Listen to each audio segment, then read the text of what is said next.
কুমিল্লা-৪ দেবিদ্বার থেকে মঞ্জুরুল আহসান মুন্সির প্রার্থিতা বাতিল হয়ে গেছে। এখন কথা হচ্ছে, যারা ধানের শীষ করত বা যারা নৌকা করে তারা কি শাপলা কলিকে ভোট দিবে আজও? মানে হাসনাত আবদুল্লাহকে ভোট দিবে? আমার মনে হচ্ছে না। কেন বলতেছি, আমি এই বিষয়ে অনেক কন্টেন্ট মেক করি, হিউজ পরিমাণ মানুষ কমেন্ট করছে।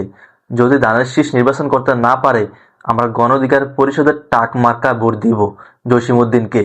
আলটিমেটলি সেখান থেকে জামাত আর এনসিপি জোটের কারণে জামাতের প্রার্থী বসে গেছে এবং খেলাফত মজলিসের প্রার্থী হাসনাত আবদুল্লাহকে সমর্থন দিয়ে সে বসে গেছে।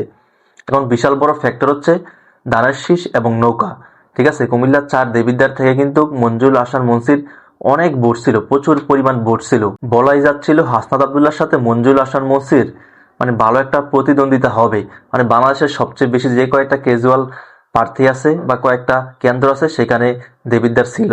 তো এখান থেকে মঞ্জুরুল আহসান মুন্সির প্রার্থিতা বাতিল হয়ে গেছে। এখানে প্রচুর মানুষ কমেন্ট করতেছে, আমরা শাপলাকলিকে ভোট দিব না, আমরা অবশ্যই গণ অধিকার পরিষদের টাক মার্কায় ভোট দিব।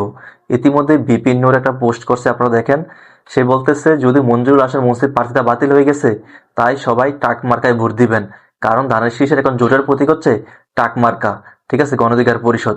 তো আপনারা যারা কুমিল্লার মানুষ আছেন অবশ্যই কমেন্ট করে জানাবেন, আপনারা কি অবশ্যই টাক মার্কায় ভোট দিবেন নাকি শাপলা কলিকে ভোট দিবেন? অবশ্যই কমেন্ট করে জানাবেন আর ভিডিওটা শেয়ার করে দিবেন। আসসালামু আলাইকুম।